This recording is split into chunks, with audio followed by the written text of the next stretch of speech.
आज आप सभी को विपश्यना के धम्मनाग केंद्र का भ्रमण कराएंगे। यह केंद्र महाराष्ट्र के नागपुर में स्थित है। विपश्यना भारत की पुरातन विद्या में से एक है, जिसे 2500 ईस्वी पूर्व भगवान गौतम बुद्ध ने पुनः खोज निकाला। यह विद्या सार्वजनीन है, इसका किसी भी संप्रदाय से कोई संबंध नहीं है। इस विद्या की सहायता से अपने विकारों को दूर कर निर्विकार समाधि प्रज्ञा प्राप्त कर सकते हैं।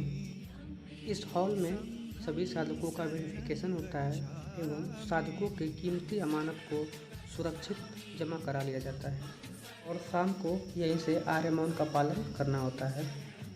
सभी साधकों के कार्ड संख्या के अनुसार भोजन करने का पात्र है ये। यहाँ सभी साधक भोजन करते हैं और ये धम्म हॉल है, जहाँ पर सभी साधक सामूहिक ध्यान करते हैं।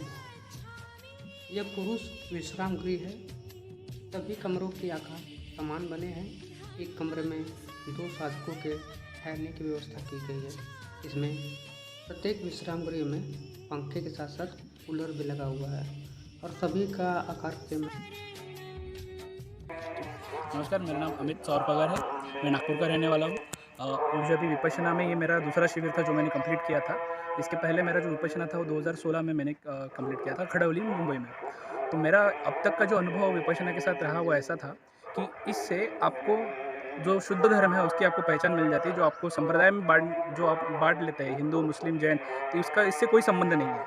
इसका जो निसर्ग का जो नियम है वो आपको पता चल जाता है ये विपश्यना करने के बाद। इससे मेरे जीवन में, व्यक्तिगत जीवन में इसका यह लाभ हुआ कि अभी मैं जो कॉम्पिटिटिव सर्विसेज के लिए प्रिपेयर कर रहा हूँ, उसकी जो स्टडीज़ है उसमें एकाग्रता बढ़ जाती है, आपको अंडरस्टैंडिंग अच्छी हो जाती है और जिससे जो मुझे मेरे पर्सनल लाइफ में आगे चल के जो सर्विसेज में मोरालिटीज़ का यूज़ करना है उसके लिए एक बैकग्राउंड अच्छा मिल जाता है। विपश्यना के जो भी केंद्र है वहाँ पर भगवान बुद्ध की जो शुद्ध शिक्षा है, जो कि संप्रदाय विहीन है और सार्वजनीन है, उसको सिखाया जाता है। उसमें मुख्यतः शील सदाचार का जीवन किस प्रकार जिए, उसका पहला पार्ट है शील। दूसरा है अपने मन को किस प्रकार हम वश में करें, उसे समाधि कहते हैं। और तीसरा है कि अपने मन को कैसे शुद्ध करें।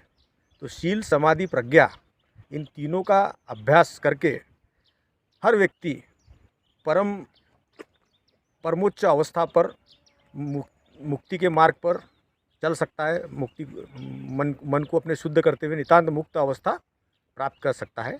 तो इसकी शिक्षा जो भगवान बुद्ध ने, जो भारत की बहुत पुरातन ध्यान विधि विपश्यना, जिसे 2500 वर्ष पूर्व भगवान बुद्ध ने पुनः एक बार खोज कर निकाला और इसी विद्या से वे स्वयं मुक्त हुए, बुद्ध हुए और उन्होंने इस विद्या को सबको बांटा।